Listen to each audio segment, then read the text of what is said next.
We are officially entering that part of the season where injuries are starting to take over fantasy basketball. Just this week alone, we found out that Wemby is out for a month, Giannis is sidelined for a few weeks, and Stephon Castle is also ruled out for a couple of weeks as well. And while that looks like chaos on the surface, this is actually where smart managers start to pull ahead. Because injuries don't just create problems, they also create windows for opportunity. Some players become buy low targets, panic starts to set in, and this is where you can steal elite talent for half the price. Welcome back to The Corner, your number one destination for everything fantasy basketball related. If you're serious about climbing into the top of your league, you're in the right place. Subscribe, turn on the notification bell. It's time to lock in because this is where championships are won. Now let's get into the video. And kicking off today's list, we have Jalen Green, because this is one of the most misunderstood situations in fantasy basketball right now. Over the past couple of years, Green has started to really grow into himself on the court, especially when he was in Houston. Last season was easily the best of his entire career. He averaged 21 points per game on 42% shooting, and for the most part, he's been incredibly reliable in Houston. Green almost never missed any time. That's been one of his biggest strengths as a fantasy asset, his availability. But this season so far has been completely different. Green has already missed more time through the first few weeks of the season than he missed in the entirety of seasons from before. And because of that, a lot of managers are starting to panic.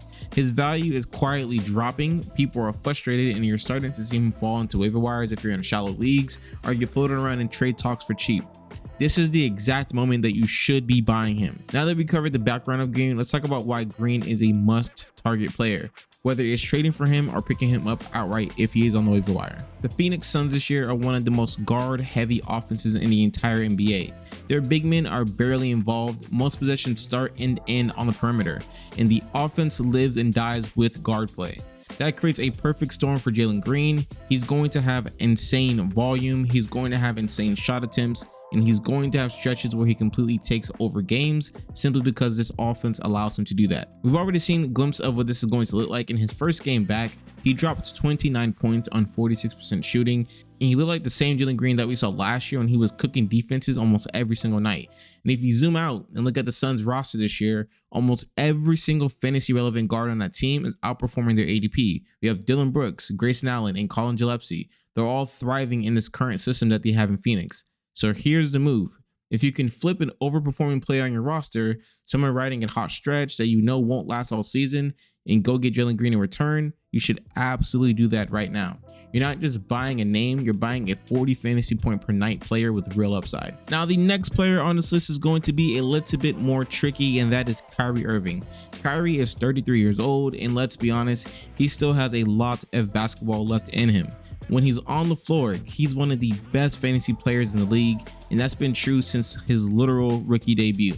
Even coming off a torn ACL, I'm really not worried about Kyrie and his production. He's proven time and time again that as soon as he touches the court, he is giving you an elite scoring, elite efficiency, and elite fantasy output every single night. But here's the part that really does scare me and why this is such a risky move, and it has nothing to do with Kyrie Irving as a player. It has to do with the situation around him. Right now, the Mavericks are 4-11 and they're near the bottom of the Western Conference standings. And this team has been dealing with major instability. With the departure of Luka last season, Cooper Flag is still learning how to be an NBA player in this new system, and Anthony Davis cannot stay on the court long enough to be an impact. When a team is struggling like this and their stars are banged up, it creates a dangerous fantasy environment.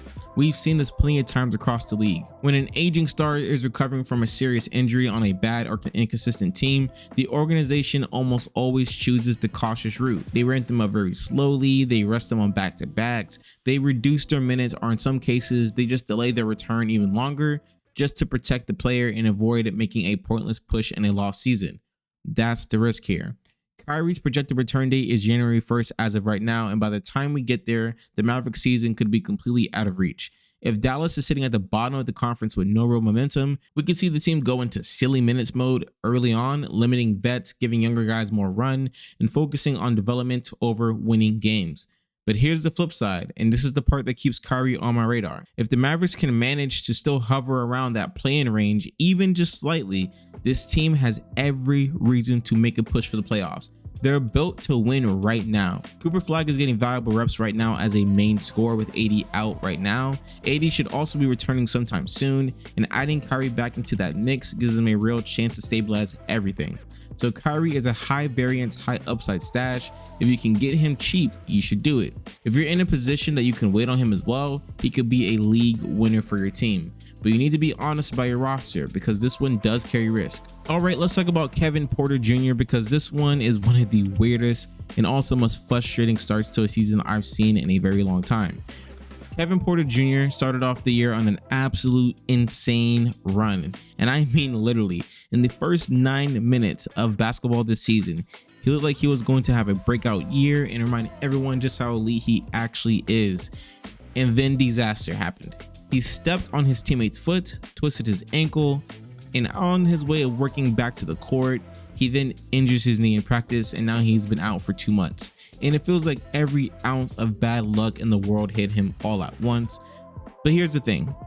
Even with all of that, I still believe Kevin Porter Jr. is due for a big season once he does return to the court. And the reason isn't based on hope. It's based on what we've already been seeing for the past couple of weeks. Look at Ryan Rollins right now on the Bucks roster. He's basically giving us a preview of what that role is going to look like once KPG is back on the court. And if Rollins, who is solid, don't get me wrong, but he is nowhere near the same talent level as Porter, can consistently put up strong fantasy lines night in and night out, imagine what Porter is going to do in that same system once he does come back. Kevin Porter Jr. is a more explosive athlete. He is a better shot creator. He's a more dynamic scorer. And historically, he's been one of those players who don't need perfect conditions to produce night in and night out. He can give you points, assists, boards, steals. He's always been a well-rounded fantasy option whenever he's been healthy and given real minutes. Now here's where things start to get a little bit interesting because Kevin Porter is currently available in about 50% of leagues right now. That means there is a real chance you can grab him for free without having to trade, sacrificing roster depth, or just a clean pickup that could pay off huge later in the season.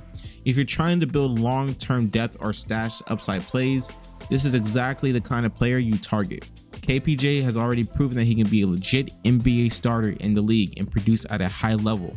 Once he is back on the court, you're not getting a streamer. You're getting a player who can drop 35 to 45 points a night consistently with room for more if he does get hot.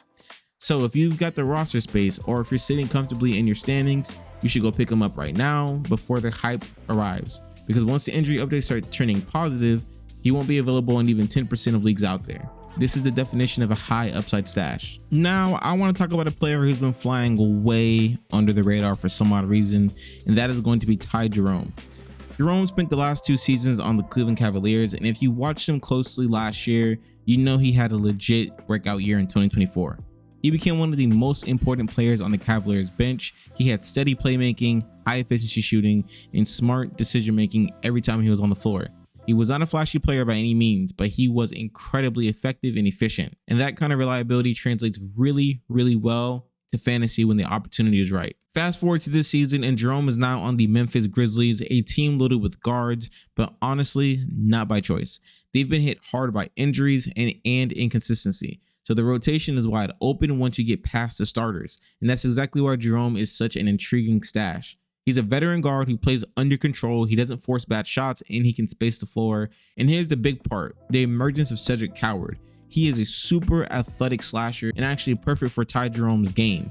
Coward collapses defenses and Jerome can punish them with clean looks for the 3. Those two could fit together way better than what people were thinking, and that chemistry could earn Jerome real minutes right out of the gate. And as of right now, Ty Jerome is only rostered in 26% of fantasy leagues, which is crazy considering the role he's about to walk into. And he's projected to be back on the floor Monday, November 24th, which means the buy low window is closing very, very fast. If you have a free roster spot, or especially if you've got an open IR slot, you need to grab Jerome now before he touches the court and everyone remembers how good he actually is. Just be patient though. It might take a couple of games for him to shake off the rust and get back into rhythm, but once he does settle in, he could easily be a long-term hold for the rest of the season.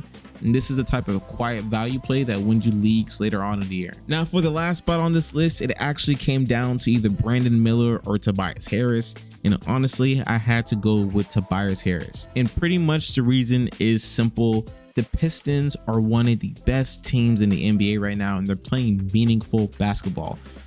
In Charlotte, I don't know what's going on. They're 4-10 or 4-11 right now. It's unpredictable of what's going to happen. Harris is not a flashy name. He's not going to blow away anyone at any night. He's not going to have these huge highlight plays, but when he does give you, it's something that's going to be more valuable every single week of the fantasy season. And that is a safe, reliable floor with legit upside sprinkled into that. On a young Pistons team that's shockingly sitting at the top of the East to start off the year, that stability does matter. Before Harris went down with his injury this year, Harris was averaging around 25 fantasy points per game. I know that's not elite, but it's very dependable. You always know you're getting solid minutes, efficient scoring, and steady production. And when you pair that safe base with your stars, the guys who can drop 60 to 70 points on any given night, Harris becomes that glue piece who keeps your weekly totals from collapsing. And if you're in categories leagues, he's even more valuable. He rebounds well for his position, he chips in assists, and doesn't tank your percentages. He's one of those players who quietly hits 3 or 4 categories every single night, even when the scoring is not explosive. So if you're choosing between Miller's chaotic upside and Harris's predictable production, I think Harris is the move on this play, especially right now while Detroit is rolling and the rotation is stable. He's not a rest of season hero, but he's absolutely a piece that can help you win weeks while you wait for your stars to spike. So those are going to be my 5 injured players that you need to target, whether they're through trades or through straight up pickups, because the upside they bring later in the season is absolutely unreal. These are the moves that win leagues when everyone else is sleeping, but don't go anywhere yet. If you enjoyed this breakdown, click the video on your screen right now. That's where I cover the best sleeper pickups that can help you win your matchup this week. Thanks for watching, and thanks for stopping by the corner. Peace out.